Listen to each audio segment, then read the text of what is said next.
I call the House Education Policy Committee to order. A quorum is present. Good afternoon, everyone. Today we have a very packed agenda. We will start by approving minutes before we recall a bill from Rep. Sencer-Mura that we laid over last week. Following that, we will hear a presentation from the Sandy Hook Promise on the current state of gun violence in schools, which will provide context for the bills we will be considering today. Rep. Hill, have you had an opportunity to review the minutes, and if so, would you move to approve them? I have, yes. I move to approve the minutes. Rep. Hill moves to approve the minutes from Tuesday, February 24th. Any discussion? Hearing none, all those in favor say aye. Aye. Those opposed say no. The minutes are approved. We will now move to bill hearings. Welcome, Representative Sencer-Mura. It looks like you are all set. I will move House File 3409 before the committee, and I will also take this time to remind members that the bill before us has had the A1 amendment adopted already. So it is the House File 3409 as amended. And so we're not taking testimony today, as we heard extensive testimony last week. But I do understand there is a DE amendment that we have not had a chance to get to. So Chair Bennett, if you would like to move your amendment and explain it. Thank you, Madam Chair, and I move the DE1 amendment. Discussion to the amendment. I guess I'd like to describe this if I could. The amendment would put into state law the expectation that our public schools should comply with federal law. That's what they should be doing, including case law, which was established by the United States Supreme Court. And I'll give an example. Schools are expected to abide by the anti-segregation requirements of the landmark case Brown versus Board of Education.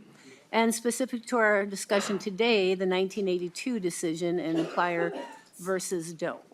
So the amendment is simple: comply with federal law.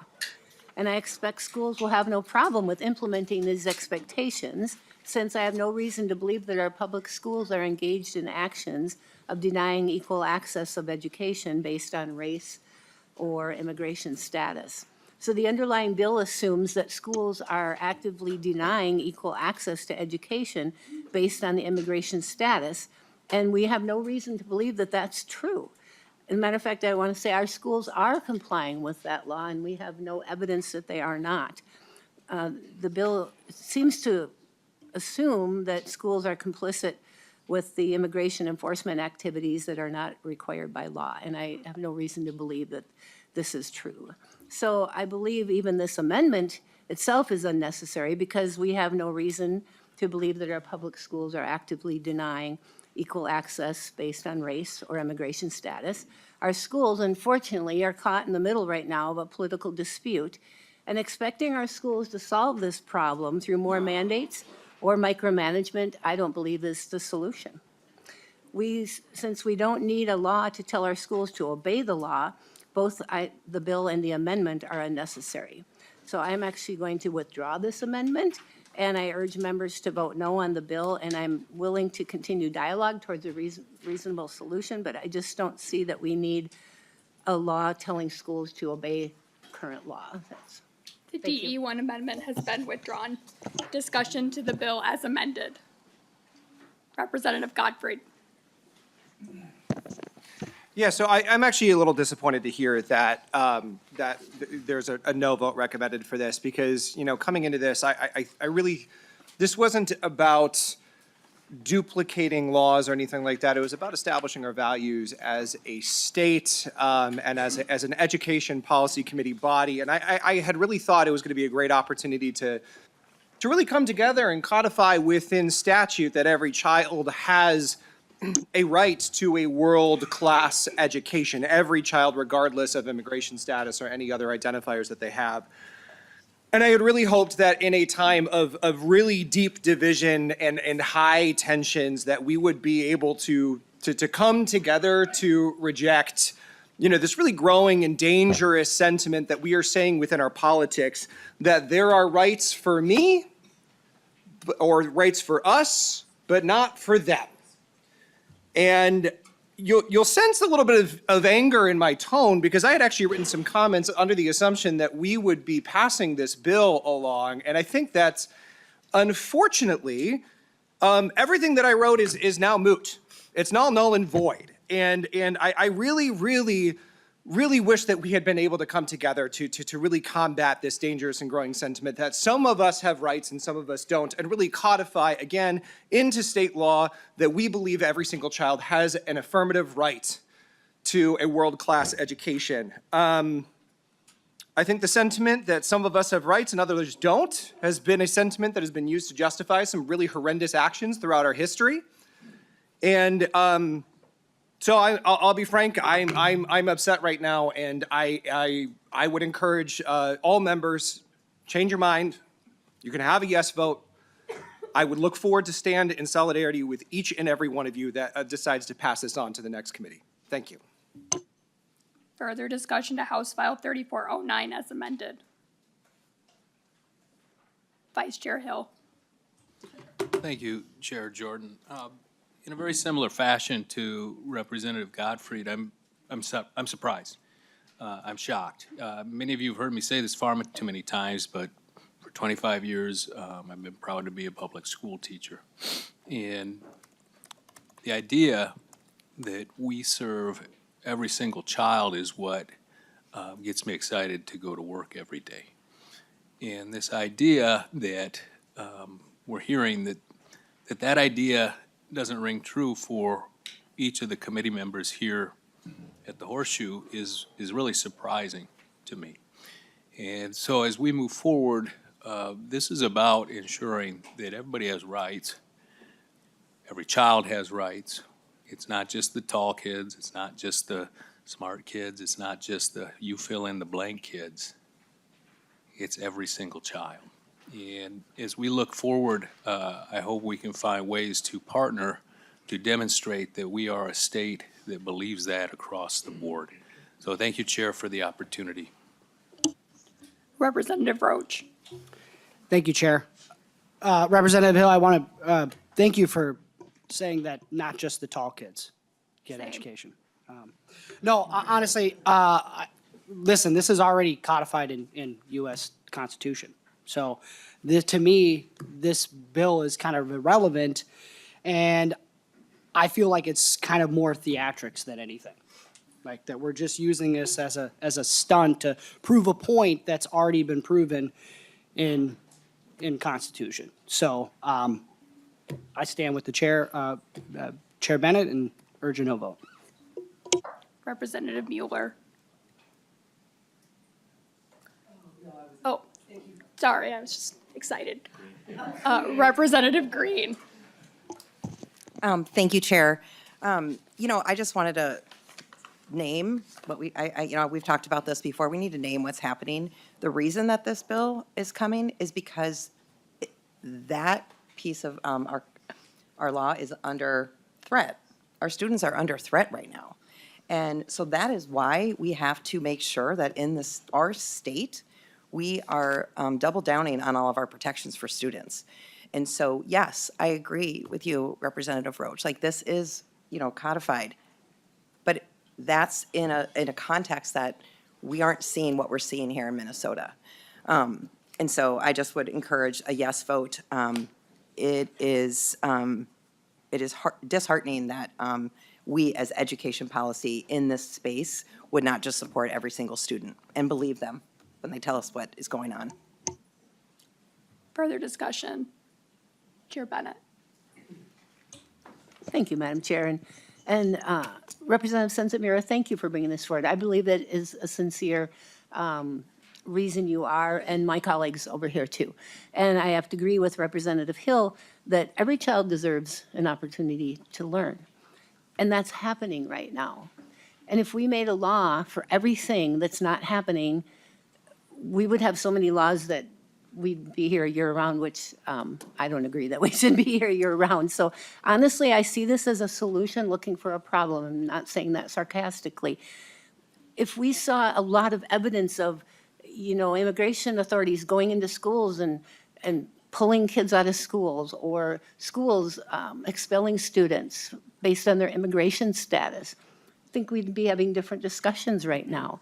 But we are not seeing that evidence. So I feel very strongly that we shouldn't be making laws just kind of to make them, to make a statement or however we might say that. So I'm just going to say that this bill is mandating schools to solve a problem that they didn't ask for, nor did they create, nor are the issues happening that the bill is trying to address.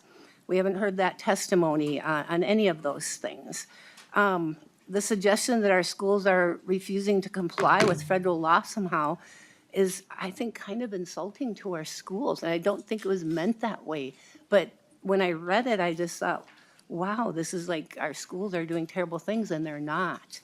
So additionally, I don't believe the bill is necessary because the Attorney General, our own Minnesota Attorney General, issued guidance last year. It was on February 14th, Valentine's Day of 2025. And under that guidance, that the Attorney General affirmed what our schools are currently following. Access to free public education under federal law and state law. Schools cannot discourage or deny access based on immigration status. Student policy is protected under federal and state law. The federal government cannot compel state or local officials to administer or enforce a federal program. So and then there's guidance also responding to requests for student information, responding to requests to meet or interview with students, and how schools can support their students and communities. So our government has issued guidance on this. I guess we could have put that guidance into, it's just not necessary what I'm seeing here. We don't need another set of mandates for our schools. And again, like I was saying, I believe our schools are trapped right now into political disputes that they just don't deserve to be a part of. I will say that Chair Creshaw, Vice Chair Bakeberg, Vice Chair Mueller, and myself, we have already sent a letter to Secretary Noem and Mr. Horman requesting federal officials to take care to avoid areas that are commonly associated with schools. That includes locations for extracurricular activities and school transportation, including regular school bus stops. I believe dialogue like that is the way to address this issue instead of creating a law that I don't see as necessary.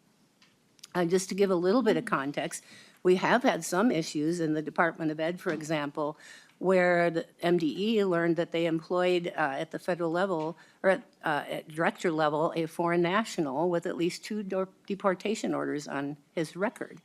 And he was convicted of sexually assaulting a woman while she slept. So that's an example of issues with our department. And even last year, we had a 22-year-old man, it was at White Bear Lake, I believe, who issued a fake birth certificate and was in our schools. I believe this bill would actually make it harder for schools to verify the identity of enrolling students. That person, that man, was later accused of unlawful conduct involving interactions with minors. So we've just had issues, examples there of context of things that this bill could interfere with. But I'm just going to reiterate that we don't need a bill where we don't have a problem. So I am, again, going to encourage a no vote. I will hand it over to Rep. Sencer-Mura for a last word, but I am going to try to say a few words myself. And first off, thank Representative Sencer-Mura. We did take extensive testimony providing the need for this bill last week that I, for one, have not been able to stop thinking about. I think about it all day and all night. So in this bill, I think it's important to remind people that a Supreme Court decision can be changed. For example, Plessy versus Ferguson was blessedly changed. That was something that made our country better when the Supreme Court changed its mind. Unfortunately, the Supreme Court has also changed its mind in the opposite direction. And so I think this bill really goes towards making sure that we are putting in those protections in place already. This is just a bill that ensures that schools are for our children and for their learning and their opportunity for all students. I have not heard of districts saying this is an additional mandate because they are already protecting all of our students. So I think this is a great bill. I would encourage members to vote yes on this bill, and Representative Sencer-Mura, before we all decide if we're voting yes or no, I will hand it to you for the last word. Thank you, Chair Jordan, and thank you, members, for the robust discussion today.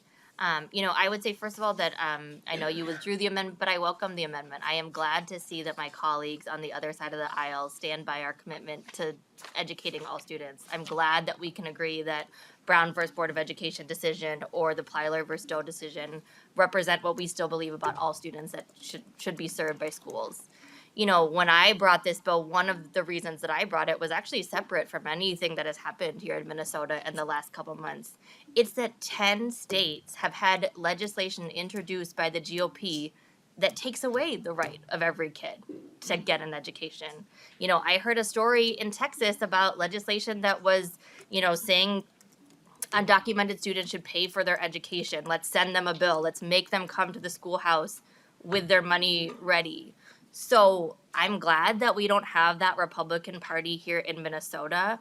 I hope we don't have that Republican Party here in the future. I hope we can just set a floor that says, maybe we don't think that undocumented people should get health care. Maybe we don't think that they should get these services, but at least we can agree that kids that came here lots of times through no actions of their own, through no decision making of their own, deserve to be educated.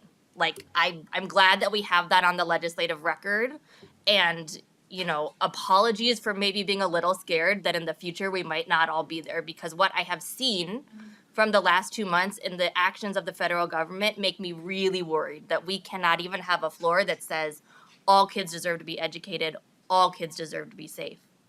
When I got to a bus stop just a few minutes after a 5-year-old from Columbia Heights then was taken to Texas, that makes me worried about where our state is headed and where we as leaders and what we are allowing to happen to kids.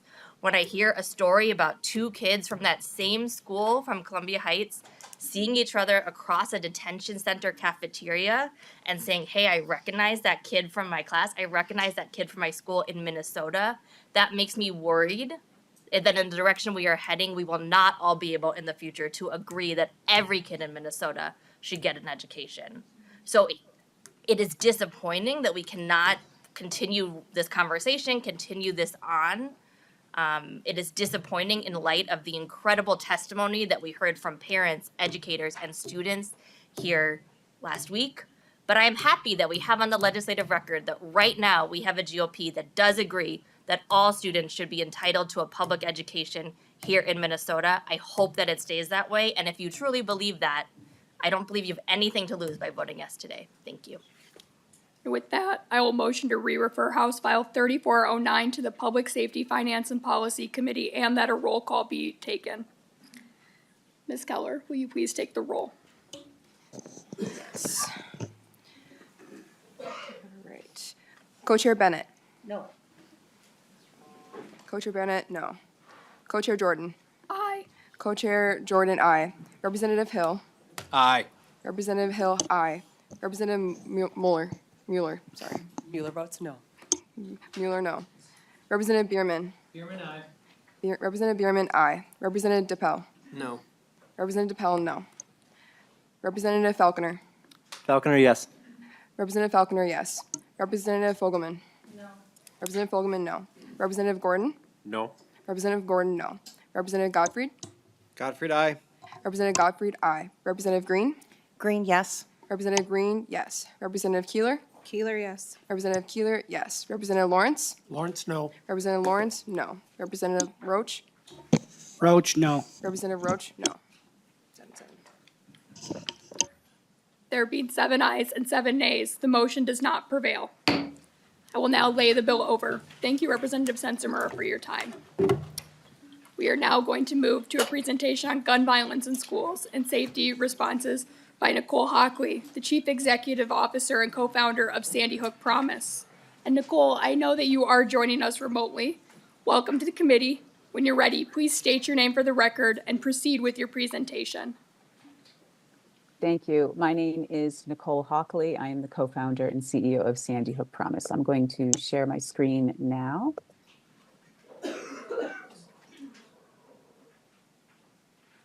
Okay. So thank you very much, co-chairs Jordan and Bennett and members of the committee for this opportunity to join you today. As I said, my name is Nicole Hockley. I'm the co-founder and CEO of Sandy Hook Promise. On December 14th, 2012, my youngest son, Dylan, a first grader at Sandy Hook Elementary School, did not come home. On that day, my beautiful boy, with his big blue eyes and an infectious giggle, was shot 5 times and died instantly in the arms of his special education assistant, who also lost her life trying to protect him. In total, that day, 6 educators and 20 first graders, innocent 6- and 7-year-old children, were murdered. 1 month later, I helped launch Sandy Hook Promise. Our vision is simple: a future where no child worries about being shot at school, at home, or in their community. Our mission is to educate and empower youth and adults to prevent violence in schools, homes, and communities. Today, I'm here not only as Dylan's mom, but also as someone whose heart is heavy for the families affected by the shooting at Annunciation Catholic School. Heavy for the parents whose children did not come home that day. And heavy for each of you. Heavy because the facts of what took place last August are gut-wrenching, and you will be called upon to consider them over and over again. Heavy because each of you has the hard responsibility of sitting with those facts while also bringing clear eyes, a clear heart, and a nonpartisan commitment to doing what's right for Minnesota's children. Heavy because in times like these, our individual and collective grief can blur even the best solutions, making what is a delicate and hard conversation even harder. But I'm also hopeful that you will find the courage to take those next steps boldly, thoughtfully, and also together, because Minnesota needs bipartisan solutions that work. Sandy Hook Promise stands ready to take those steps with you. We're here to share what we've learned about the state of gun violence in schools, and more importantly, what we know works to prevent it, with the hope that it will help you weave together the bipartisan solution that you're looking for. So I'm going to start with a few facts. Firearms are the leading cause of death for children in the US.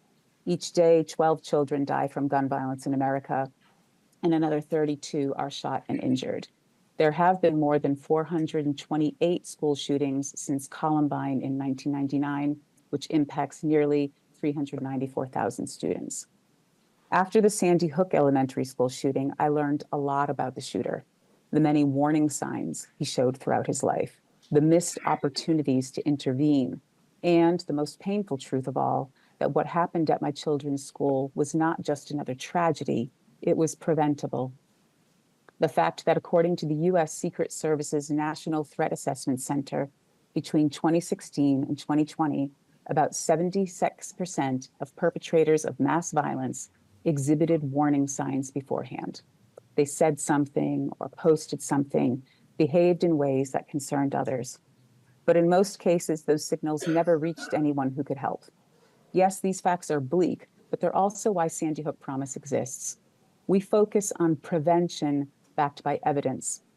We've created sophisticated but also readily accessible solutions that can help Minnesota and the nation prevent school shootings. These solutions live in the violence prevention programs that we provide, mostly at no cost to schools. Our comprehensive suite of violence prevention programs educates and empowers students, educators, parents, and caregivers to play an active role in ending school shootings and other forms of violence. They live in the model policies that we draft and the ways in which we partner with legislators, Republican and Democrat alike, to refine them so that they reflect the unique needs of the state and the nation. They live in the movement building we undertake, in which everyone across every age, gender, race, nationality, and political party is welcome. I share this insight to demonstrate that even when the facts are bleak, Sandy Hook promises proof that it's worthwhile to stay the course, and also paramount to examine the options with those clear eyes and clear hearts and a nonpartisan will in order to co-create bipartisan solutions. And here's the good news. This committee and this legislature as a whole can also be that proof. But where will you start when it comes to formulating a balanced and effective school safety response? The options, you've probably already learned, are many. That is a fact. But it is also a fact that not all options are created equal. Sandy Hook Promise's experience and expertise tells us the best options are grounded in two critical features: prevention and evidence. I'll start with prevention. Prevention is proactive. It stops violence because it gets ahead of and stays ahead of harms and fatalities. Prevention arrives at the safety outcomes we all want well before violence raises its head. But let me put a finer point on this. As a country, we've become very good at response, how to react once a crisis begins, how to secure buildings, how to respond to danger when it's already inside. That's protection, not prevention. Protection has a role, yes, and everyone should have options for remaining safe once a dangerous act is unfolding. And while protection and prevention are not incompatible, they are also not the same thing. Prevention is what keeps students from ever facing these moments in the first place.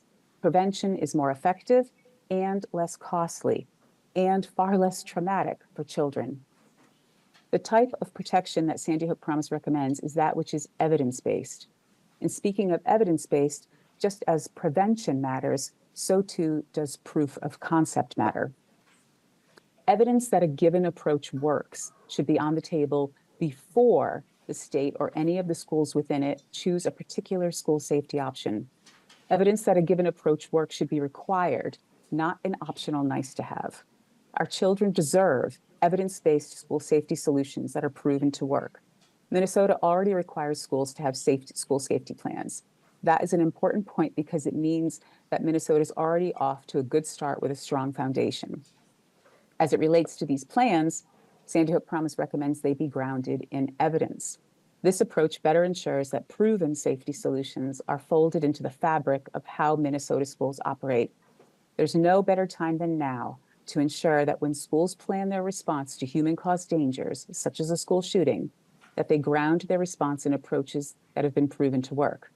To put it bluntly, no parent, student, school, or community should have to learn in the middle of a crisis that their child's school relied on measures that sounded reasonable but didn't work. To help move Minnesota schools towards the adoption of evidence-based school safety plans, you can position a trusted state agency of your choosing to be the bridge. This agency should be called upon to help schools critically examine their existing school safety plans with the goal of shifting them from sound and reasonable, for instance, to sound, reasonable, and evidence-based. From the Sandy Hook Promise perspective, the Minnesota School Safety Center, housed in the Minnesota Department of Public Safety, could be a strong choice given their experts in school safety plans. The next evidence-based school safety solution Sandy Hook proposes for your consideration is a student-centered anonymous reporting. And I want to be clear, anonymous reporting is not just a platform, such as a website through which tips can be submitted, or an 800 line, or the option to send a text message. What I'm talking about is an anonymous reporting program. An effective anonymous reporting program pairs a 24/7 platform with age-appropriate, evidence-based training that teaches students how to recognize when someone's at risk of harming themselves, others, or both, and the importance of acting quickly, telling a trusted adult when they know so that an action can be taken.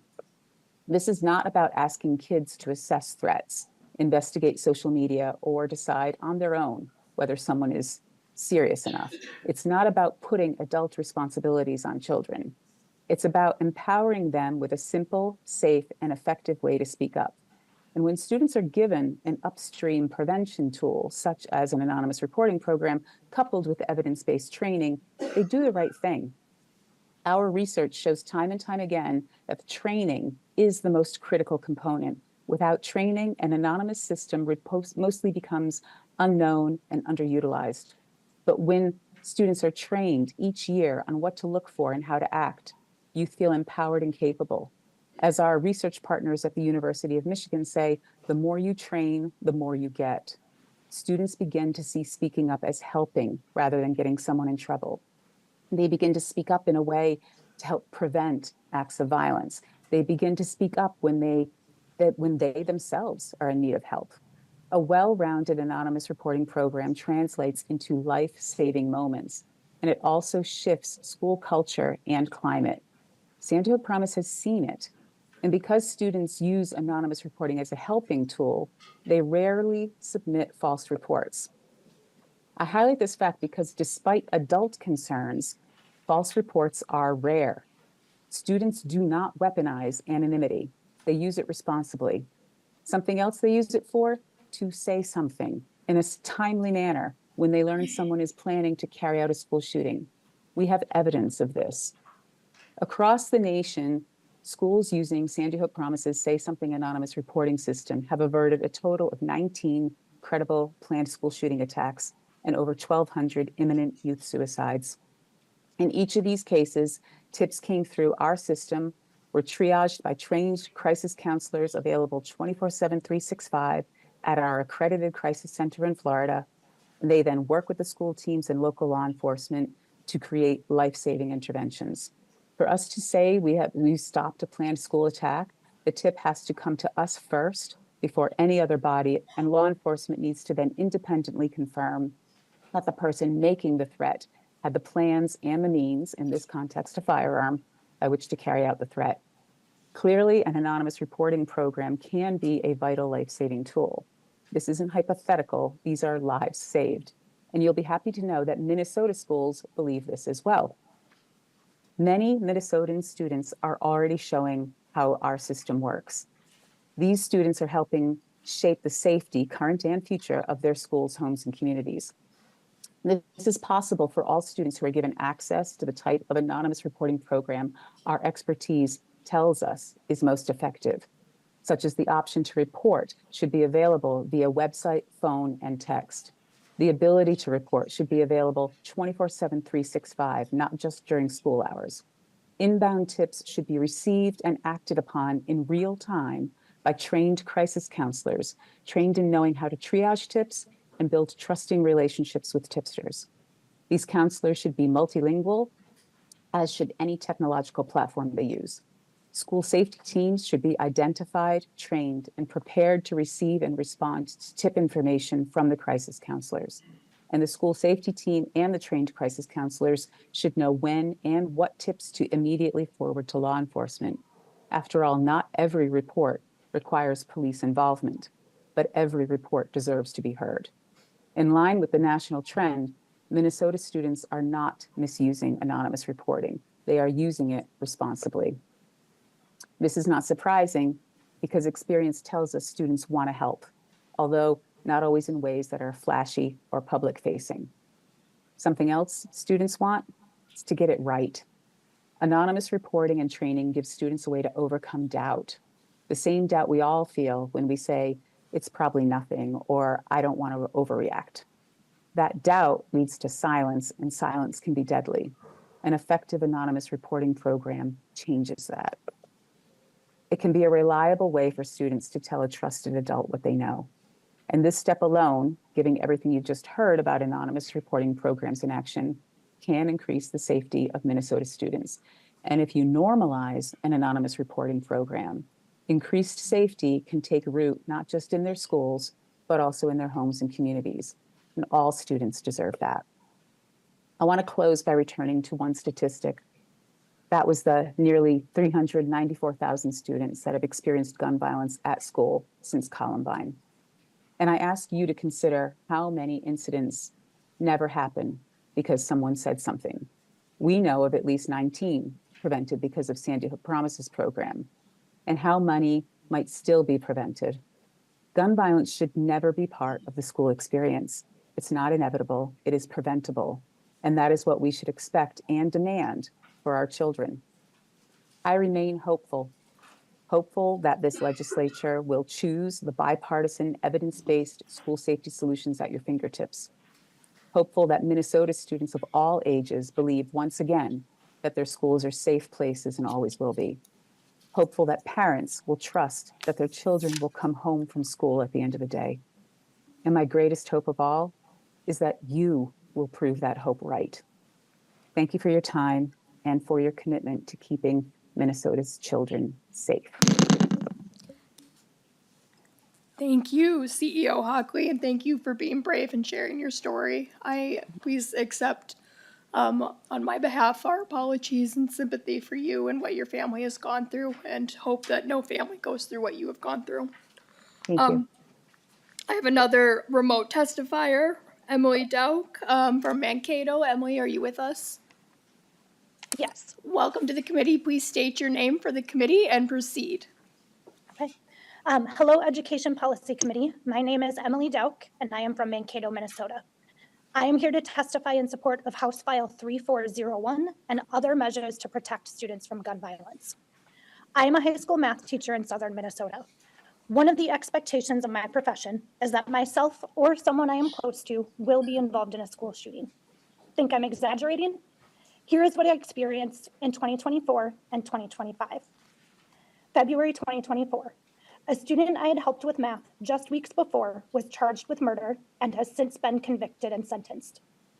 December 2024, a student who was in my advanced algebra class the year before was charged with murder and has since been convicted and sentenced.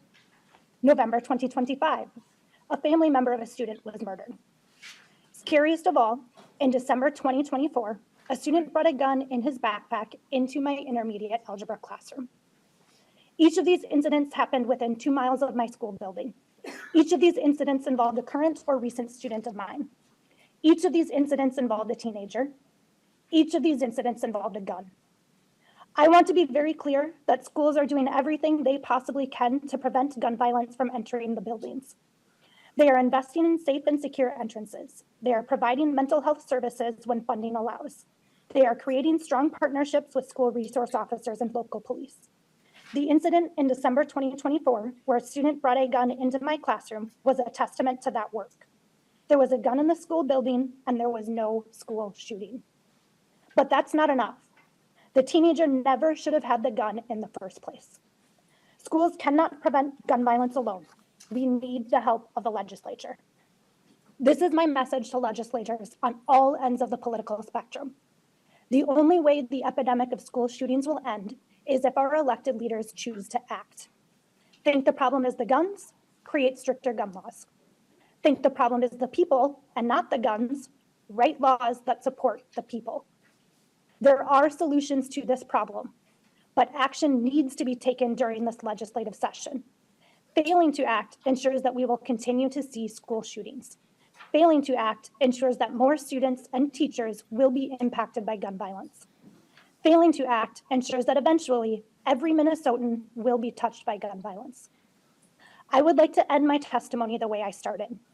As an educator in Minnesota, my personal experience makes it clear to me that it is only a matter of time before I or someone I am close to is directly involved in a school shooting. As the elected leaders of Minnesota, you have the power to change that trajectory. Write bills, hold votes, and make changes to Minnesota laws so that we can end gun violence in schools. Thank you. Thank you for your testimony and your service, Ms. Delk.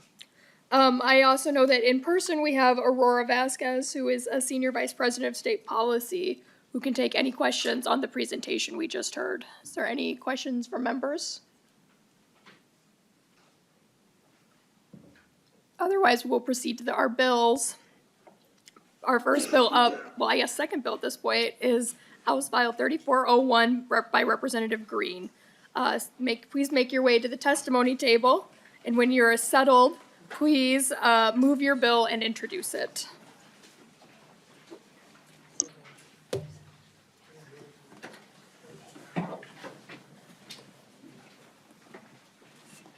gonna have a tight squeeze here. No, I think I'll have you guys just present here, and then we'll just have you keep coming up. So we'll have Logan, and I think Davis is others for initiative.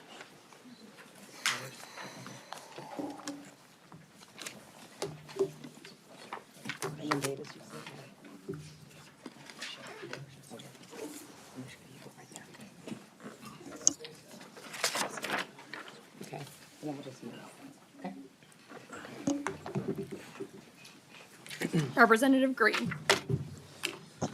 Thank you so much, Chair Jordan. I am here to present House File. Maybe before you do that, would you like to make a motion to move your bill before the committee and to which committee you would like it to go to? Yes, Chair Jordan. I even wrote that down. I would like to move House File 341 to be referred to Public Safety. Thank you. Proceed with your bill introduction. Thank you, Chair. So I am here today to present House File 3401. I have some co-presenters with me.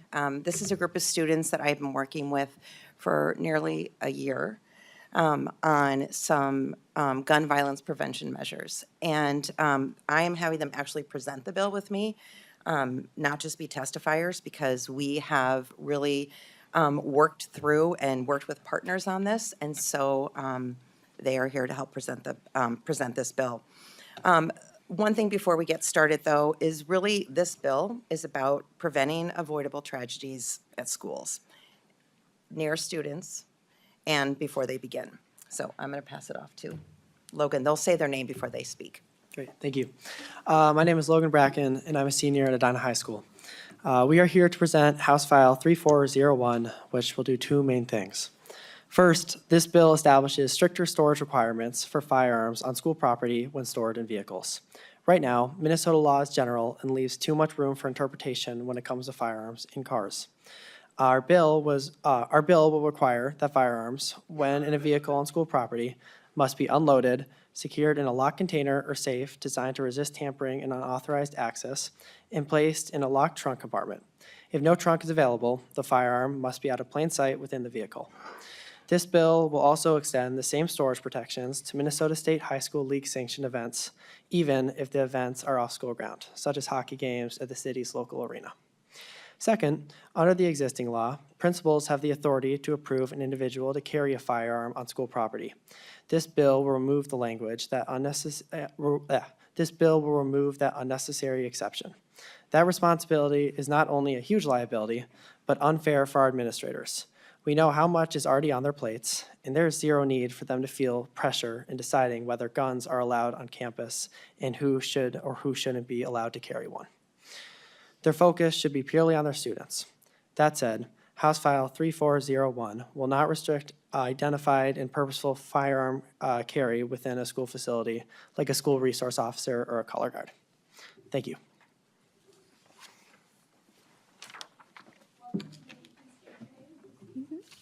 Welcome to the committee. Please state your name for the record and proceed. Yes. Hi, my name is Anushka Narialwala, and I'm a senior at Edina High School. These loopholes in our current law create unnecessary risk on school property, and that is why all of us are here. The data shows that limiting access to firearms saves lives, and our schools should not be a place where access to firearms is even a possibility. Please restate your name for the record as well. Thank you. My name is Davis Donner. I'm also a senior at Edina High School. Firearms are stolen out of vehicles every 9 minutes in the U.S., which accounts to over 350,000 annually. We also know that firearm access is linked to suicides. Over half of every suicide in the U.S. occurs with a firearm.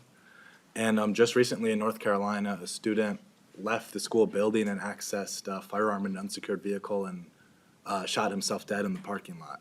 And it's that type of preventable violence that this bill will prevent in Minnesota.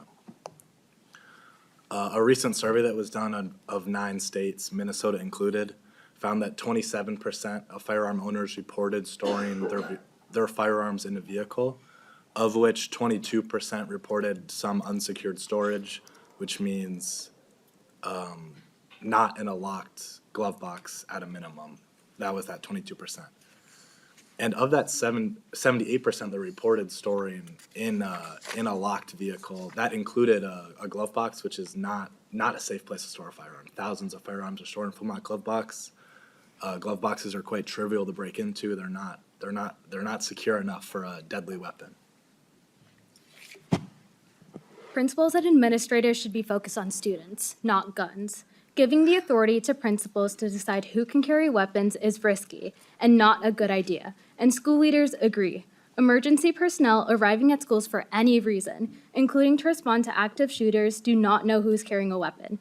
So why should we remove the principal authority to make the sole decision to allow firearms in school facilities? That was part of that. And most importantly, when we asked our Minnesota secondary principals across the state, they told us that they do not want this authority. Their letter of support for this bill is in your packet.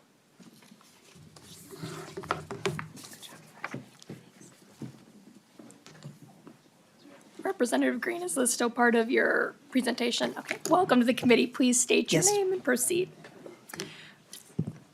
My name is Aditi Jha, and I'm a junior in high school. This bill isn't just about preventing illegal access to firearms, it's about us. Students want to go to school and know that we are safe. As students, this is important to us because we no longer want to worry that a lockdown could mean we couldn't see our families, friends, and loved ones again.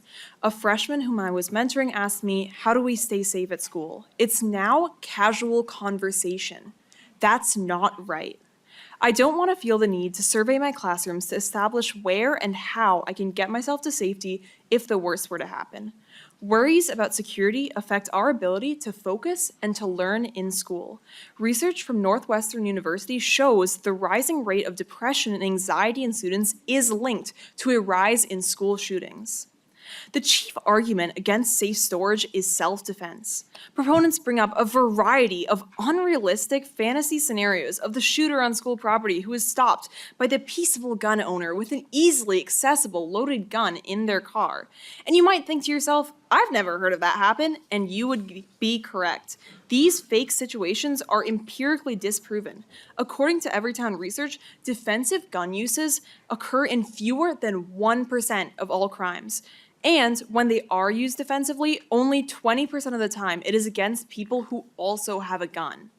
And not only are these scenarios very unlikely to happen, but adding another gun into the mix actually makes things more dangerous.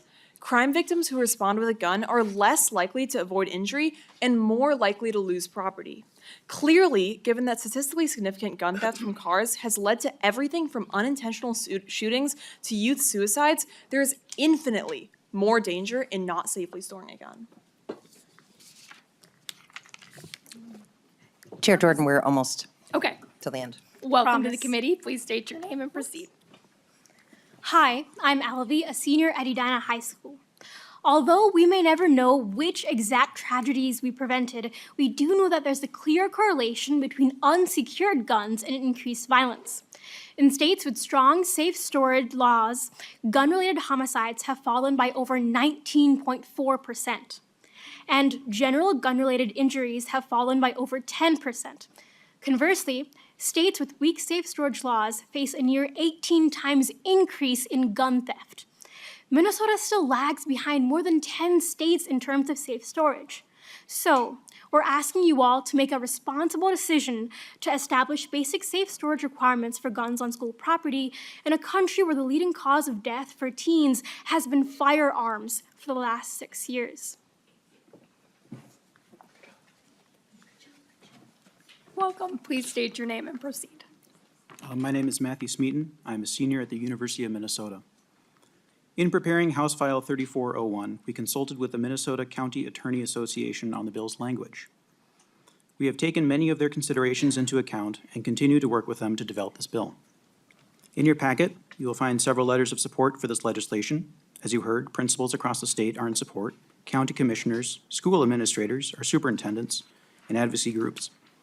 I encourage you to read our Star Tribune editorial piece that ran this fall. We've also been working with Hennepin County Sheriff Dewana Witt since the summer, and she will join us now to speak about this legislation.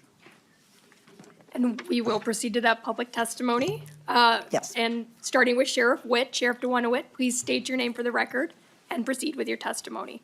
Good afternoon, and thank you, Madam Chair. Sheriff DeWanna Witt, Hennepin County. I am proud to support this bill to establish uniform storage requirements for firearms on school property. Last August, Representative Greene came to my office with a group of high school students, these wonderful students that you just heard that are sitting behind me.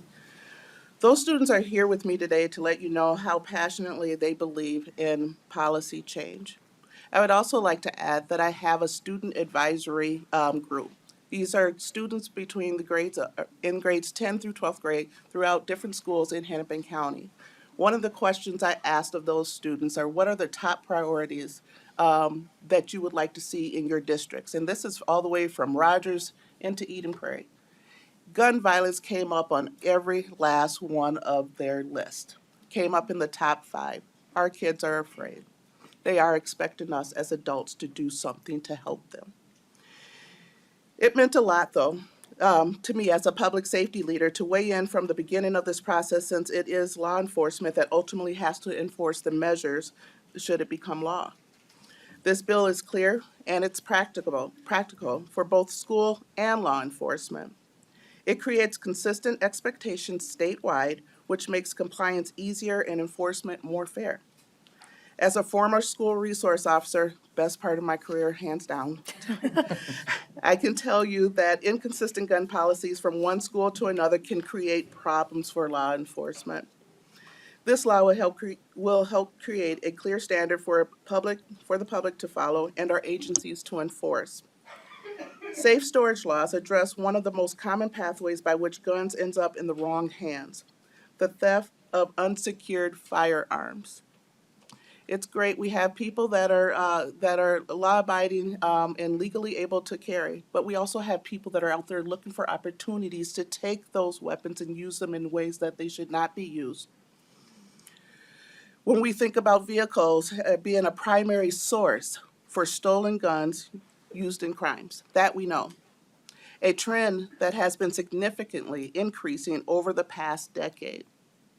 In 2025 alone, my agency sees 697 illegally possessed firearms, and a great number of those were stolen. I believe that we can significantly reduce this problem, and I am confident, if passed, this bill we are discussing today can save lives. The wrong answer is to do nothing. I'm not expecting that one bill will save all lives, but to do nothing should not be an option. For that reason, I support this bill and urge you to pass it. Thank you for your time. Thank you, Sheriff Witt, for your testimony and your service. Next on my list is Megan Walsh from the University of Minnesota, followed by Mia Olson from the Bloomington School Board.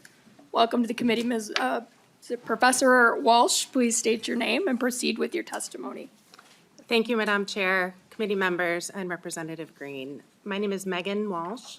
I am a visiting assistant clinical professor of law at the University of Minnesota Law School. My expertise, research, and teaching focuses on the Second Amendment and the law of firearms. And I also am the director of the Gun Violence Prevention Clinic at the University of Minnesota Law School.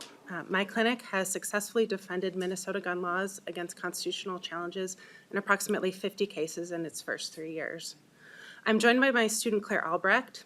She is a third-year student at Minnesota Law. She's a student attorney in the Gun Violence Prevention Clinic.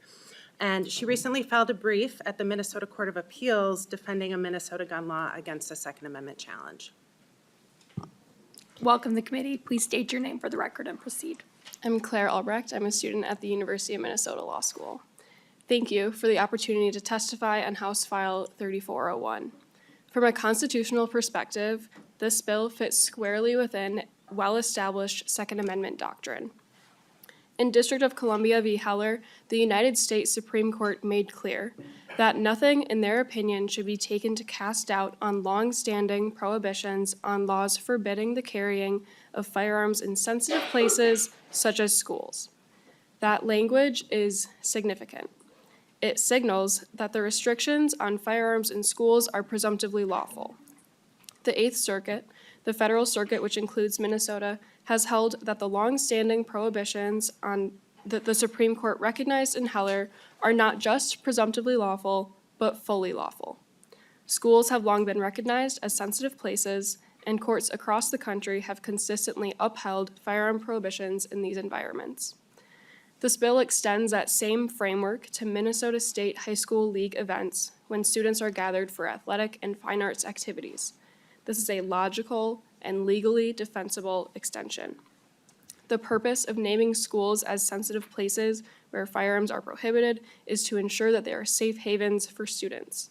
The same sensitive places principles apply when students are competing in a gym, performing in an auditorium, or participating in a school-sponsored event off campus. This bill also specifies how a firearm should be stored in a vehicle in a school parking lot. Since the Supreme Court's decision in Heller, multiple courts have upheld secure storage requirements as consistent with the Second Amendment. Requiring a firearm to be unloaded and securely stored in a vehicle while on school grounds is a more limited measure than regulating storage inside the home. If the Constitution permits a complete prohibition on firearms in schools at sensitive places, it surely permits the lesser requirement that firearms be securely stored while on school property. In short, this bill operates within the constitutional boundaries recognized in Heller and reflects the same lawful restrictions on carrying firearms in sensitive places already embedded in Minnesota law. Regarding the bill's elimination of principals' discretion to permit firearms on school campuses, I note that the current law does not require specific training above what is required to obtain a permit to carry, and no specific training for how to carry and use a weapon safely in a school setting. It also does not require notice to parents or even other staff or faculty when a staff member or other authorized person is carrying in the school. The discretion given to school officials leaves school districts and officials subject to potential litigation and liability. Significant litigation has followed nearly every mass shooting for several decades at this point. By way of example, in the shooting at Marjorie Stoneman Douglas in Parkland, Florida, the school district settled with families of victims for $25 million. Virginia Tech settled with families for $11 million, and families affected by the school shooting in Uvalde, Texas, have filed suit seeking $27 billion. This lawsuit has not yet been resolved.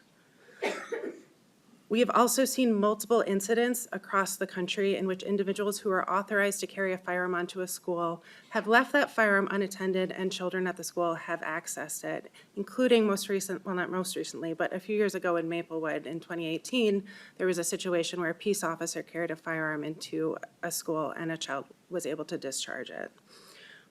Minnesota law does provide some immunity to school officials, but that immunity is not absolute. That analysis is also very fact-specific, and that means that any litigation over whether or not this immunity would apply to a school discretionary decision would likely take years and cost significant expense to the school district. Thank Professor you. Walsh, can you please wrap up your testimony? Yep, thank you. Thank you. Next on my list for testimony is Mia Olson from the Bloomington School Board, followed by Roger Aronson.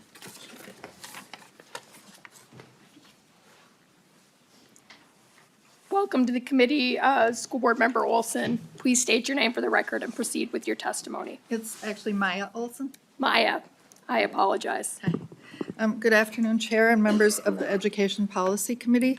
My name is Maya Olson, and I reside in Bloomington, where I've been a substitute teacher since 1996, a school board member first elected in 2019, and again in 2023. I have also been a gun safety advocate, violence prevention advocate since the tragic shooting at Sandy Hook Elementary in 2012.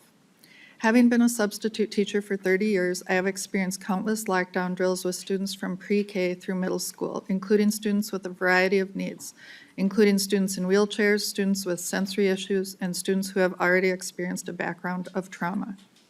As a teacher and as a school board member, I must consider the safety needs of our students as our #1 priority. These roles, in addition to having once been a parent of school-age children, have made me unable to understand why we must continue to teach students how to react to school shootings while legislators with the power to actually help prevent school shootings have continued to fight over any new legislation. I am grateful that you are all here today, allowing for a hearing on the topic of safe gun storage on school property. Thank you. There are many preventative measures that we can take to make our schools safer, and safe firearm storage is one of them. As long as our state is normalizing gun ownership, and gun ownership is consistently on the rise, we must normalize safe gun storage and update our gun storage laws. I'm asking you to please pass HF 3401, and I would like to thank my Bloomington representative, Julie Greene, for bringing it forward, along with her many co-authors. I hold no magical thinking that gun violence will end with the passing of this or any new laws. However, it is our job as leaders, educators, and adults to do everything we can to protect the lives of our students. Doing nothing takes away their belief in us, which is why so many of them are stepping up to do something about it themselves, and it is why you are hearing from several students today. Thank you for listening to them. Thank you for your testimony. Next on my list is Roger Aronson, followed by Carla Gillespie. Welcome to the committee, Mr. Aronson. I think I said that right. Please proceed with your testimony. Thank you, Madam Chair and members. I'm Roger Arnson. As you can see on the list here, it lists me as the lobbyist for the Elementary Principal Association. I also represent the Secondary Principal Association and the High School League. We've appreciated the opportunity to work with Representative Greene on this bill. The language that's actually in here has been around for a long time. I think 20 years ago, the biggest debate on this bill had to do with people possessing a gun in their car and moving it to the trunk. That's still in here at this particular time. For something that was relevant at the time that we can no longer put our finger on, there was a provision in here that said the principal could actually authorize someone to have a gun in the school. Representative Greene asked us about that. The Secondary Principals Board met in January and said, we'd like to have that provision taken out. Actually, it's more work saying no, and let's just make it a hard no as we move along with that. Just very, very straightforward about taking that out. One thing I might mention, and to the high school league, there's a provision in here about notice that we put at our events. We actually have metal detectors at most of the events that we have. I mean, we do have the notice pieces. There's a little piece that is kind of buried in the statute here that has to do with gun clubs. The clay target shooting, we have 8,000 students that participate, 360 schools. I think that that's covered in the statute where it talks about target practice, but we may want to talk about that again. That is done at a private facility when we do that tournament annually, but just something to be aware of it. And you're not trying to get to that at all in terms of the particular statute. So any move that we make on this, and I just want to conclude with, we have very strict policies about guns in schools. If you have a BB gun, you have a replica, these are lockdown, we are calling 911, we are holding people on that, and that's below the firearm piece. I mean, we take this very, very seriously day in, day out, and any steps that go forward to making schools safer, those are all good steps, whether they're large, small, whatever. So we strongly support the language. Thank you, Madam Chair. Thank you, Mr. Aronson. And then last on my list is Carla Gillespie from Moms Demand Action. Welcome to the committee. Please state your name and proceed with your testimony. Thank you. My name is Carla Gillespie. I'm a volunteer with Moms Demand Action. Chair Jordan, committee members, here today to ask you to support this bill, which would strengthen firearm standards on school property. Schools should be learning environments that are safe for children, teachers, and staff, and student athletes and performers and fans should be able to attend sporting events and performances, whether they're at home or away, secure in the knowledge that firearms will not be allowed in the venue. The bill establishes clear, uniform storage requirements for firearms lawfully permitted on school property that reflect secure storage standards followed by all responsible gun owners, and expands the definition of school property to include Minnesota State High School League event venues. Research shows that secure storage is one of the most effective ways to reduce the firearms that are later used to commit crimes, the accidental discharge of a weapon, which often results in a tragedy, and the self-inflicted injury. It also shows that firearm injuries are the leading cause of death among children and teens. I urge this committee to support this important piece of legislation. Thank you for considering my testimony. Thank you for your testimony. I believe there is an amendment before us. Chair Bennett, would you like to move your amendment and explain it? Thank you. I had to swallow my mint that was in my mouth. I understand. I'm juggling cough drops myself. So, Madam Chair and members, the DE1 amendment would simplify and address a key change that I think we can all agree that should be made pertaining to the possession of firearms on school property. And we can certainly understand why school principals do not want to have that be the ones giving this permission and so on. So in discussing with my colleagues and other educators, as well as me being a lifetime educator, we regard that the superintendent should be the one who makes that decision and who will likely do so as authorized by a school board. So this allows for a uniform policy throughout the district and a single point decision maker where community leaders can give feedback and that person can direct and help make these decisions. Charter schools in this amendment, obviously charter schools do not have superintendents or principals, so the language is clarified around that decision for charter schools.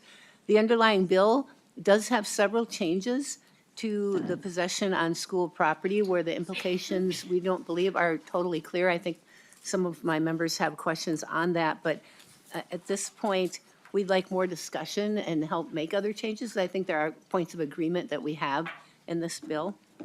So therefore, we offer the DE1 amendment to move forward on a reasonable revision of the current law and would welcome opportunity to continue discussion and with the author and help this bill to be able to move forward when we can come to some reasonable solutions.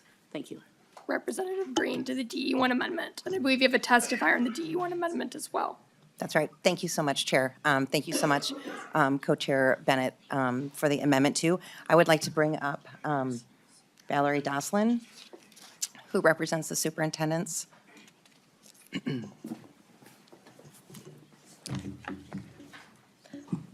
Thank you, Madam Chair and members of the committee. I'm Valerie Doslin. I represent the Minnesota Association of School Administrators.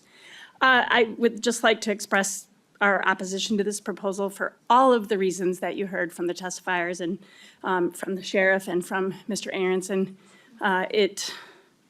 Administrators should be focused on students. Thank you. Thank you. Discussion to the DE1 amendment. And Chair Bennett, I will go back to you to move your amendment as well. Would you like me to do that right now? Well, we can just do it when we do it at the end. Okay, thanks. Any discussion to the DE1 amendment? Seeing none, I will return to Representative Bennett to make her motion and to say any last words and then proceed to a vote. Thank you. Again, we would agree to continue to work on this issue, but I would ask for support of the DE1 amendment and move that amendment forward. Thank you. Representative Roach, do you have a comment on the amendment or the bill itself? Okay, great. We'll add you to the list. Seeing no further discussion, all those in favor of the DE1 amendment say aye. Aye. All those opposed say nay. Nay. The motion does not prevail. Discussion to the bill, starting with Representative DePel. Thank you, Madam Chair. And my question circles around non-public schools. As the board chair and founding member of a non-public school that does not have a school resource officer given to them. So functionally, we have no funding mechanism to harden a school, to have a school resource officer, to really have any protection whatsoever. It's part of the parents, the board, and the administrators to do this. So one thing that I want to make sure is that schools like the one that I've helped found are protected, and I'm sure that everybody here agrees that they want that to be the case. But the first question that I would have is, within that context, and since many of the schools that have had these atrocious attacks perpetrated on them are very similar, if not the same, to the type of school that I helped found, and so you can understand I'd be a little bit sensitive about this. I want these kids to be protected from crazy shooters. And with a non-public school, we have limited funds, as I mentioned. So I wonder, does this bill ban trained off-duty law enforcement members that may be parents of students? Does it ban faculty who have a permit to carry and are trained, vetted, and completely cleared? Does this ban a parent who has a carry permit to be able to defend these children? And then I have a follow-up question to that, and that is, if it does ban that and these non-public schools don't have a school resource officer and there is an active shooter and all these kids are huddled into rooms with no defense whatsoever and the hope that a police officer might respond and might be able to neutralize that shooter, how are they supposed to defend themselves and what hope do they have against that? Representative Greene. Thank you, Chair. Thank you, Representative DePel, for that question. I'm going to turn it over to nonpartisan staff to answer on the legalities of things. One of the things I want to say that before we do that, though, is, part of at least the parking lot piece of this bill would adhere to all schools. And so that was something that doesn't cost anything, but just is a preventative measure. So I will pass it along. And I will introduce Mr. Diebel, who is here to help us with some of these public safety issues that we don't always discuss in this committee. So, Mr. Diebel. Thank you, Madam Chair and representative members. Thank you, Madam Chair, members. So there are several questions in there, but I'll start with the licensed peace officer. There's an existing exception in the statute for a licensed peace officer. It does not say they need to be acting in their courses or duties. So an off-duty officer, as long as they're an active licensed peace officer, they would be able to carry a firearm in a school without the permission of the principal. So moving to permit to carry holders. Current law does not allow permit to carry holders to carry in a school based on their permit alone. This bill would remove a provision that allows permit to carry holders who have the permission of the principal or the other person responsible for the school to carry in the school. So those, if this bill were enacted, those permit to carry holders would not be able to carry under with the permission of the person responsible for that. And currently, permit to carry holders, when they're on school property, they're allowed to have their firearm, but they need to store it in their vehicle if they're leaving their vehicle. They cannot go into the school with it. Did that answer all of your questions? Representative DePel. Thank you, Madam Chair. It does, and it raises a big concern for non-public schools, like Annunciation, like many other schools that we've seen, where this literally happened very recently. And so it's not theoretical, and it's actually very terrible and tragic and evil and grotesque that these acts would be perpetrated against schools and public, non-public.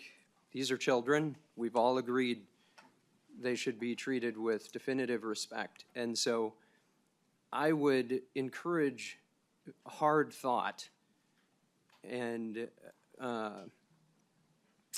really, truly from my deepest sentiments that I wouldn't want these children trapped in rooms with an active shooter and nobody available to be able to defend them, especially if these people are properly vetted individuals who could defend those kids. It's just terrible to think about how that would turn out and has turned out. And I just don't want to see it happen again. And obviously, this is a personal issue to me. Thank you. Representative Roach. Thank you, Chair. I want to thank the students that testified today. It's as many of us in this room, gun violence in school, no one wants that. Nobody wants to see any child harmed. I have a bigger concern, though, today that from what we got from House Research is that this bill would suggest that a law-abiding permit to carry holder as a parent could not lawfully have their firearm in the car. Yet we have somebody testifying here today who would be able to carry their gun, who should be upholding the Constitution, actively testifying against the rights of citizens to be able to have a firearm in their possession, in their vehicle, while they're picking up their child. I think that is a huge attack on our constitutional rights, and those individuals that have that viewpoint should be upholding the Constitution, not being an activist. I have a grave concern about this. I am a no vote on this, and any attack on the Second Amendment is despicable. Mr. Diebel, could you please clarify your comments earlier? Yeah, Madam Chair, members, and I apologize if I was unclear. The permit to carry statute does allow you to carry your firearm in your car in a school parking lot. But if you leave your car to go into the school, you cannot carry your firearm with you. So you are permitted to have it with you as long as you're in your car with you. You don't need to secure store it at that point. It's when you leave your car, that's when you would have to securely store it, so. Representative Greene. Thank you, Response? Chair. Yes, I want to pass it over to our sheriff. Sheriff Witt. Thank you, and thank you, Representative, and I appreciate your comments. I'm glad that he clarified that. I do think, though, actually, I believe very deeply, with firearms comes responsibility, and it is when you're separated from that firearm, it should be the owner's responsibility to make sure that it is secured. Again, we have to live in the reality of the world that there are people that are looking for those opportunities.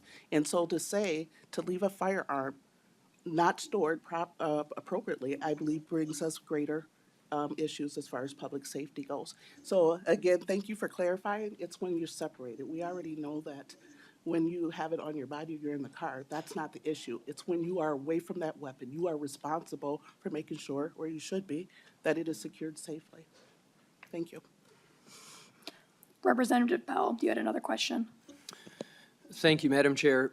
Does this bill do anything to help non-public schools that aren't able to defend themselves? And what would the procedure be for a non-public school that doesn't have the resources to hire a security guard? What are the children supposed to do to defend themselves and the administration? Representative Greene. Yeah, thank you, Chair. Yeah, thank you for that question. You know, I think it's a bigger conversation, and we've had this, I sit on at Finance with you as well. We've had a lot of conversations about a comprehensive approach to making sure all of our kids in our state are safe at school. And so, you know, this bill is not meant to in any way put children in harm. The research will tell you that, which we heard from testifiers today, that, you know, less than 1% of you're being able to defend yourself with a gun, and that includes school shootings. And so I think that I would be welcome to continue this conversation and what we do with our non-public schools to make sure that there possibly could be grant money, there's different funds that maybe we could take a look at. But I think for this bill, and what the intent of this is making sure that firearms are secure at all times and they don't get into the hands of the wrong people. And what we heard from law enforcement, and I've talked with the police chief union as well, and they're, you know, looking at this language, is that if you have someone in a school and they have a firearm on them and you have an active shooter and law enforcement comes in, you call 911, they don't know who is supposed to have a firearm and who does not have a firearm. That is the reality and the concern that I have heard across the board from all the conversations that I've had. So, Follow-up, Representative Pell. Thank you, Madam Chair. So we actually are in contact with local authorities. We have a definitive plan. They understand what it is. And it's truly the only way that we can defend ourselves in a timely manner from an active shooter. And this being a terrible issue. I mean, I echo what Representative Roach said. All the students that have come here to testify, and you have the best intent. I know that you do, and everybody here does. But we also have that reality of that 1% or less. And that is the concern that I have, because non-public schools, especially religious schools, have been not necessarily singularly targeted, but it stands out as an outlier. And if you look at the percentages, you'll find that those are the schools that are more often targeted. Not always, but more often targeted. And it depends on the state, depends on the demographic, depends on where you are. And then it happens in the place where you never thought it would happen. And so, you know, with the most sincere intent, I can completely understand the sentiment. I don't want this to happen to anybody, ever. I really don't even want the need for guns to exist in the world, truly. But they do, because we live in a fallen world. You know, evil people do evil things. And so I have to grapple with that reality, and I have to advocate for my district and the students that live in that district, and I certainly have to speak up for the least of these who certainly can't for themselves. So I do appreciate the sentiment, but I hope you can understand where I'm coming from as well. Representative Mueller. Thank you, Madam Chair. And I have a couple of questions, so hopefully I can go through these pretty quickly. And some of them are going to be for nonpartisan, so hang on one second. So first of all, I want to just get a little clarity from the current law right now. I taught in schools for a long, long, long time. They're gun-free zones. They've been gun-free zones for a long time. The current law right now, if a person comes to school and they're in the parking lot, they leave their car, at that point in time, what is the current law and how does this bill change it? I just want to make sure that I'm very clear on this. Mr. Diebel. Madam Chair, current law, and Representative Mueller, the current law requires the gun owner to store it in the trunk or it's less strenuous than this. I can pull up the exact language, but it's a standard. There is an obligation to store the gun securely, but the definition of securely is being changed in this proposal. Representative Mueller. Okay, thank you. That's helpful. I do want to know, and then again to Mr. Diebel, if an SRO officer is on campus but is off duty, I think I heard you address this, but I just want to ensure, is that SRO expected to then go store their firearms someplace else? They're not on duty. I just wanted to just get some clarify. Mr. Diebel. Madam Chair and Representative Mueller, no, they would not be, because there's an existing exception that's not being amended by this proposal, that an active licensed peace officer doesn't need to be in the scope of their duties. So if I'm off duty but I'm currently licensed by the post board, I'm allowed to carry on school property. And so that would cover the situation of an SRO who's not on duty. Vice Chair Mueller. Thank you so much, Madam Chair. Okay, so I think I'm done with you. Thank you so much. All right, I am, as a person who's taught in school for over 20 years, I have been in the situation where there has been very scary situations, and I've cried in my classrooms, and I've cried with my students, and I've been there. And so this is very near and dear to my heart, and I just want to make sure that when we are talking about this, I want to know, I'm trying to get clarity. I'm not saying that I'm just trying to get clarity.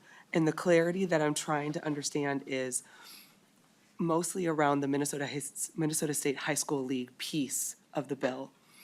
I believe that the laws that we already have would do what you're trying to do. And so I'd like to continue to have a discussion about why we think we need to extend this and change what it means to be stored securely. I think that we already have that, and I want to be able to understand why we need to further that. But the clarity that I need now is on the Minnesota State High School League. I have been at lots of places where High School League uses other private places. And according to the testimony, let me just pull it up, it says that High School League has, and talked about how some of the clarity that they wanted was that when gun clubs and clay targets and all that stuff have this done at a private facility, they said they needed some more conversation. I know that football is done at the Viking Stadium. I know that there's other things that are done at the Target Center. And how is this going to be enforced at Minnesota State High School League sponsored events that take place at private property such as what we have for this? Madam Chair. Wait, Rep. Greene, would you like to tackle that, or would you like a testifier too? Okay. Sheriff Witt. Well, thank you for that question. So those are the calls that we get anyways, and when we get those calls, sometimes, I shouldn't say sometimes, but it's looking at, okay, what does the law say? What I testified to earlier about just being more consistent for law enforcement, it would matter. So if there's not supposed to be a weapon in a vehicle that's not secured, right, and the person is not there, we should be able to take that into our possession and so that it is safe to give it to us. It's not to turn more people into criminals, it is to keep our community safe. We have an unprecedented amount of stolen guns in our communities, in the hands of people who should not have them. And so we get those calls. We get them all the time. You know, I could tell you recently here in Minneapolis, maybe 3 weeks ago, where there was somebody which was called a slumper, sleeping in the car with a gun sitting next to him. And, you know, we were called to assist another local agency in retrieving that weapon safely from it. That gun turned out to be stolen as well. So it's about keeping people safe. It's not about infringing on people's rights. We just want to keep people safe and keep them out of the hands of people who should not have them. Thank you. Representative Mueller. Thank you, Chair Jordan. And I guess then my follow-up question would be,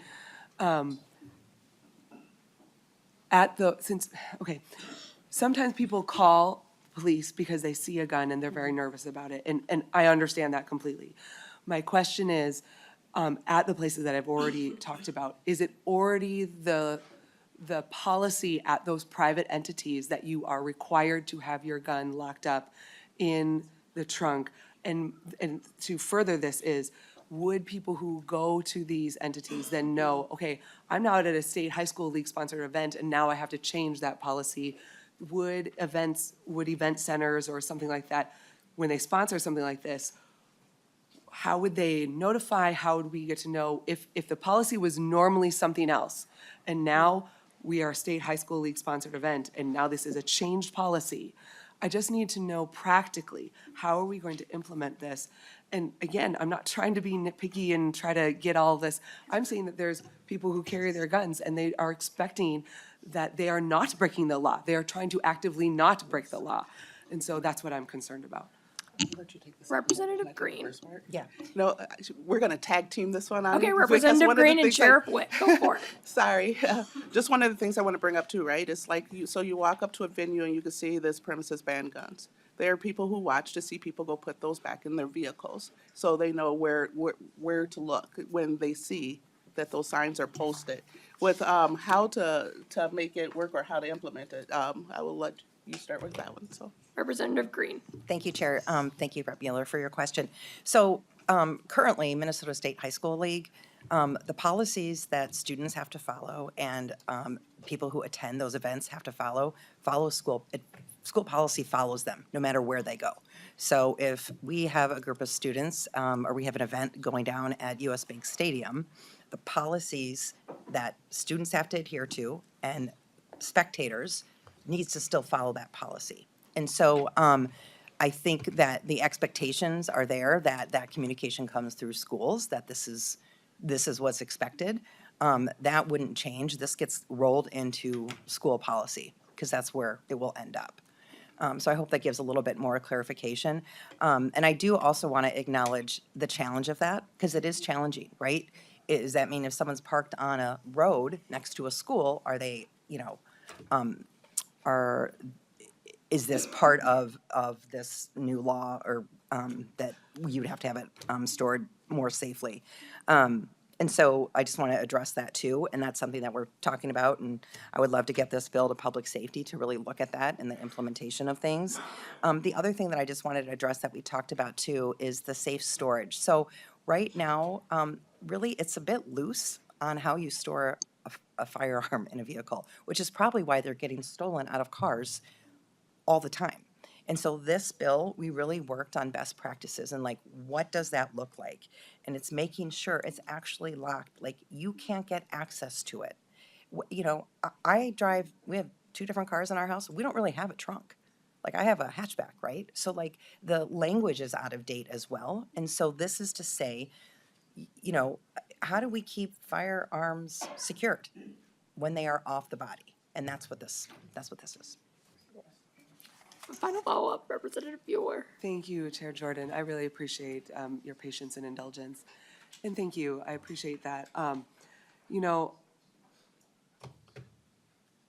This is one of those strange bills that have 2 jurisdictions, right, with education and with public safety. I'm one of the few members that have the privilege of serving on both just until this term. And it has always been really good to have multiple perspectives because we look at things through multiple lenses. I think there are things that have to be hammered out in public safety. And that's why when I've asked my questions, I've tried really, in this committee, I've tried really hard to stay here at, in education. And so what I'm trying to say is I believe there's still enough ambiguity in some of the education language that I'm not comfortable to send it to public safety, not because I don't think it doesn't need to be there, because it does, but because I think that there just needs to be some clarity with some, Minnesota State High School League, with some other things in there that, that I want, I'm looking at even some of the questions that my researchers have put up, and I'm like, that deserves to be in public safety. It's like, so those are the things that I want to see it go to public safety, but I want to see it go to public safety after we kind of hammer out some of these education questions. And so I want to work with you on this because I think it's really important. And as a school teacher, I don't want to infringe on anyone's rights, nor do I want to see a single person accidentally break a law that they didn't intend to break a law. I don't want to see any child get hurt. And I understand the arguments of when you do nothing, nothing happens. I get it. I don't want to do nothing. I just want to make sure that the law actually says what we want it to say and that there's more clarity in those Minnesota State High School League guidance there. So thank you, Representative Greene. I'm currently a no right now, but I don't want to be a no, and I want us to figure out how to do this together. Representative Keeler. Thanks, I'll be quick. To the students, thank you. I think that it is really, really important that we listen to you. This committee, since we've been back in session, has been students bringing the things forward, and I think we need to just hear you guys, and we need to understand that your stories are real and your fear is real. I know you guys gave statistics that show where we're stemming from. I believe you. I believe your research that you've done is real. I believe what we're sharing here is honest. I do have one question for nonpartisan staff. I'm not totally sure who would answer. I'm sure it's not you. I'm sure it's somebody in the education world. We'll figure it out. Is there anything preventing a private school from hiring some sort of safety or SRO style individual within their school? Ms. Para. Madam Chair, Representative Keeler, non-public schools can work with school resource officers. Representative Keeler. Thank you. I just wanted to make sure we knew that they have the opportunity to hire somebody if you would like, if you feel like that's safe for your students. We're not preventing you from doing that. That's a choice. I also just want to say, we have had horrific incidences happen, and we often see people say, we're sending thoughts and prayers, and we're really sorry about that. And what we often see your generation say, policy and change is what we're looking for. And again, I think we have opportunities here, and I want you to watch how people vote, not just what they say to you. They'll give you great sentiments, and they'll say that they really care, and they're teachers, and they want to do what's right by students, but watch how they continue to vote on things when you guys come and you ask us to do something for a generation that is absolutely terrified in a place that we require you to go. It is required that you go to school or you're not in line with things within the law. And so I just want you to know and understand that we're hearing your data, we're hearing your research, and we're really grateful that you continue to show up. You do have support at this table, and I just want to make it very, very clear. Thank you, Representative Greene. Thank you, Sheriff, for coming. Thank you for continuing to do what is good and what is right on behalf of our children and the generations that we are here and designed to protect.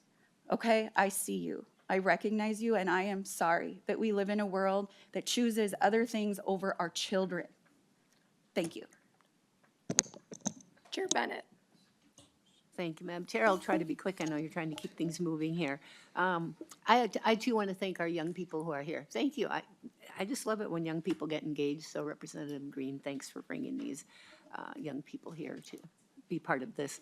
I just want to mention a couple things. First of all, I'm a carry permit person myself. I have a carry permit.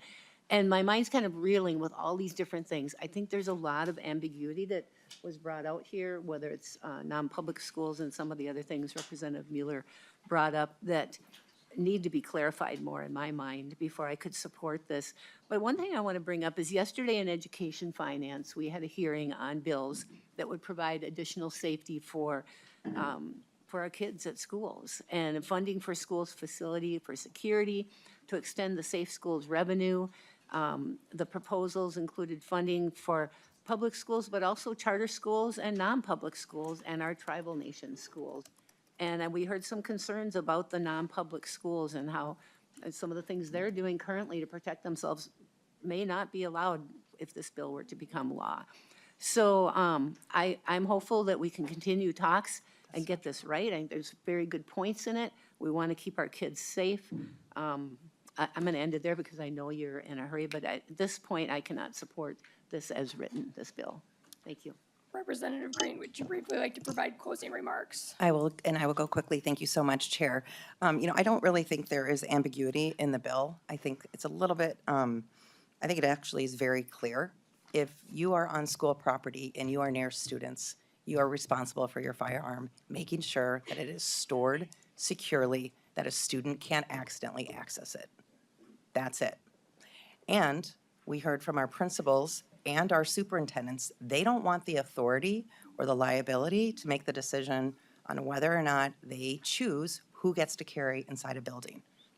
Those are the two things. It's actually pretty clear, and I appreciate nonpartisan staff. Thank you so much for sharing kind of the legal part of things. So I am disappointed. I know it's going to be a no vote from the side of the table. I'm hearing that.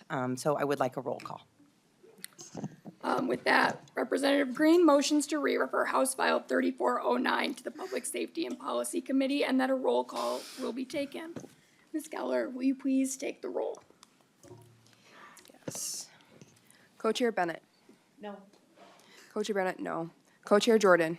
Aye. Co-Chair Jordan, aye. Representative Hill. Hill, yes. Representative Hill, yes. Representative Mueller. Mueller votes no. Representative Mueller, no. Representative Bierman. Bierman, aye. Representative Bierman, aye. Representative DePel. No. Representative DePel, no. Representative Falconer. Falconer, yes. Representative Falconer, yes. Representative Fogelman. Fogelman, no. Representative Fogelman, no. Representative Gordon. No. Representative Gordon, no. Representative Gottfried. Gottfried, yes. Representative Gottfried, yes. Representative Greene. Greene, yes. Representative Greene, yes. Representative Keeler. Keeler, yes. Representative Keeler, yes. Representative Lawrence. Representative Lawrence, no. Representative Lawrence, no. Representative Roach.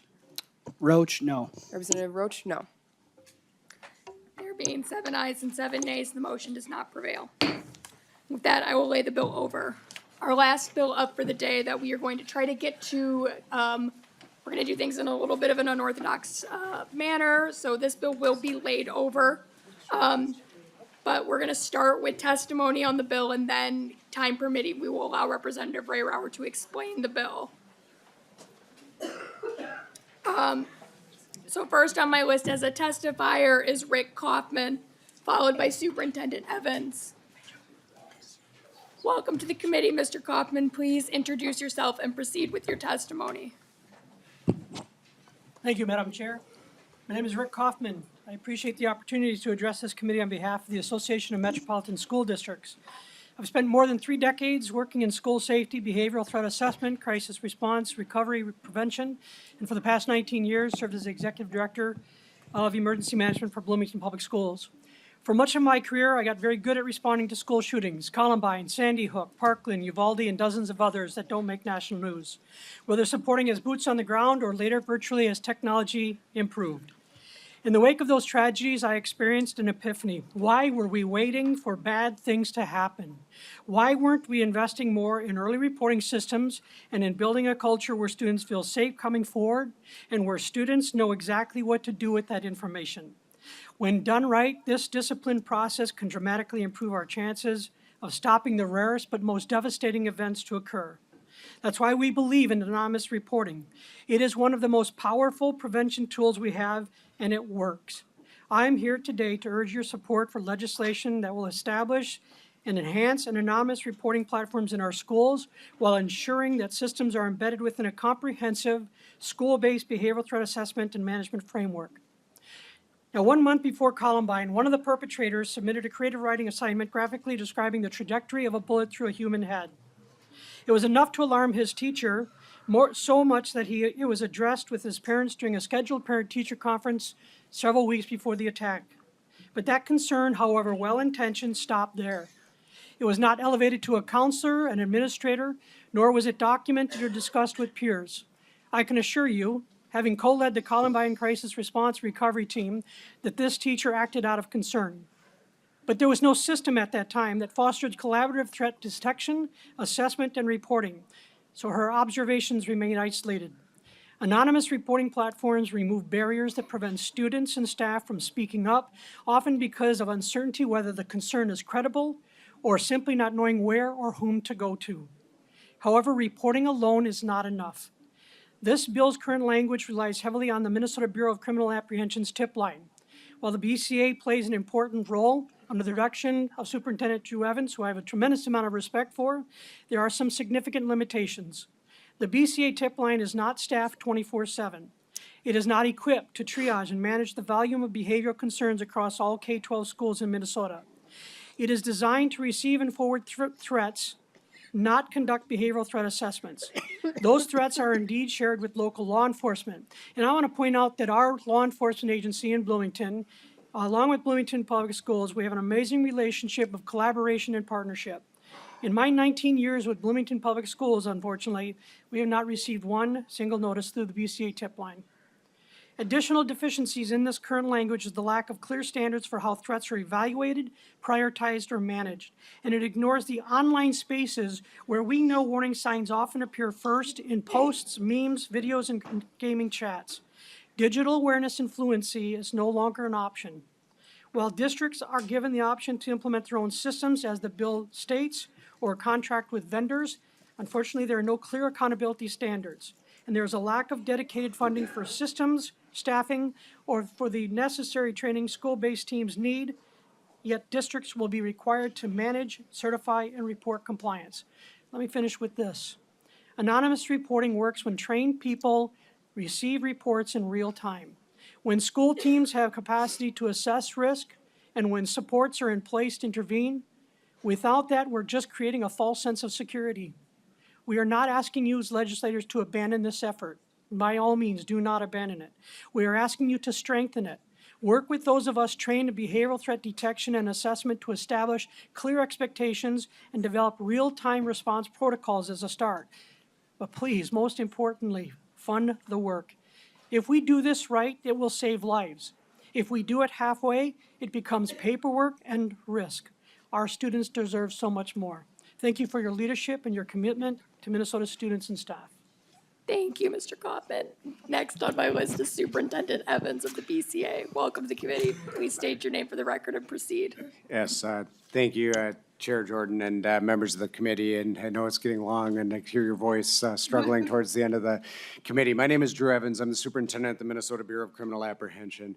You know, I was here for the beginning of your hearing and hearing the mother with the Sandy Hook Promise talk about a number of different aspects. And I think this is a component of what she was referencing that we've long agreed with that. You think about going back and you look at the child, and I did the math, it's 12 years ago. You know, to think about that and the amount of time that's gone by and the lack of reporting systems that we continue to have should be concerning for us because of the inconsistency across our state, which is not unique across the United States. Their reporting program that they have is a good program that they are, but I think what this bill does recognize is that may not be a one-size-fits-all solution for different districts. So a couple of things that I'd like to talk about just briefly. The BCA does operate a 24/7, a couple things I don't mean to disagree, but we do operate at 24/7. It is monitored. We are a 24/7 operation. Those tips do come in, and we do have a behavioral threat assessment management team that does assess and assist local jurisdictions across Minnesota. However, I would completely agree that a one-size-fits-all or relying upon the state is not the proper approach. I would also agree agree that school districts in particular should be partnering everywhere they can with their local law enforcement and have robust threat assessment management and safety teams within the school district that are working in conjunction with their law enforcement for these threats as they come in across Minnesota. The BCA's BTAM, as we call it, Behavioral Threat Assessment Management Team, and TIP line are designed to be a backstop. They're designed to be a backstop for those jurisdictions where there isn't somewhere to go, where they don't have a local solution available, and to provide assistance to local jurisdictions when they need it. It's a busy team. It's also not intended simply to be focused on school threats. School threats keep me up at night. Mass violence keeps me up at night, not just when it comes to these, and that is what this threat reporting is designed to do, because our faith-based institutions have experienced significant rises in threats to them as well with mass violence, large gatherings, et cetera. And so we are a component and can be of assistance, but I would agree with the other testifier that we certainly is not the one-size-fits-all. That's why we've never suggested that as a solution, because what works in Bloomington may not work in International Falls, Minnesota. And the best prevention efforts are those designed that have a real robust local response that can be there, but we want to certainly be here to be that assistance in those jurisdictions where they don't have anything at all in that process. So certainly, I know there's more to do. I'm happy to answer any questions now or into the future as you consider this bill. Thank you, Superintendent Evans. And so Rep. Rehrauer, would you like, I will move House File 3487 before the committee and allow you to briefly explain it, and then we will be laying the bill over for further consideration at a later date. So That sounds welcome good. to the committee, Rep. Rehrauer. Thank you so much, Madam Chair. Apologize for the lateness of this committee going. Thank you so much to both of my testifiers. As you can see, we have a lot of work to do. You've heard these testimony over the last week, and I just really want to hope that we can all work together in a bipartisan manner to come up with solutions. I agree with laying the bill over. I want you to know it is a first draft in the bill. I want to hear from you. We can certainly make revisions and continue to improve it throughout this session with the hopes of passing it this session and getting that work done. So I believe it's our duty to take action to prevent the next tragedy as legislators from happening. And I truly hope that we can deliver for the families and for all Minnesotans. So anonymous threat reporting systems, or ATRS as I'm going to call them going forward, are fundamental to preventing the next tragedy. Our goal should be doing our best to protect all kids as soon as possible. Waiting multiple years until we have the funding to provide the best system that we think exists to every school district is not the answer. We need to do our best to protect all kids as soon as possible. So with that, we know that funding is limited, and because of this, my bill provides a choice. School districts must either use and promote the Department of Public Safety's anonymous threat reporting system, which would be free utilization for them, or implement their own local system. If a school district does create their own ATRS, then they must also promote public awareness and education about it, implement evidence-based student violence prevention training that teaches students how to identify the warning signs and how to report them. If the school district chooses to utilize the Department of Safety's ATRS, the district must provide students, families, employees, and community members information about the system, how to use the system, and must include this information on its website, its student handbook, and notify parents annually. With that, I'll just wrap it up, and thank you for giving us the opportunity to get this in at the end of your long hearing. Yes, thank you, Rep. Rehrauer. And with that, I will lay over House File 3487. And thank you to all of our testifiers today. Thank you to all of our members and our staff, both nonpartisan and partisan alike. This was a hard day, so please, take care of yourself tonight and think about it. And with that, this meeting is adjourned.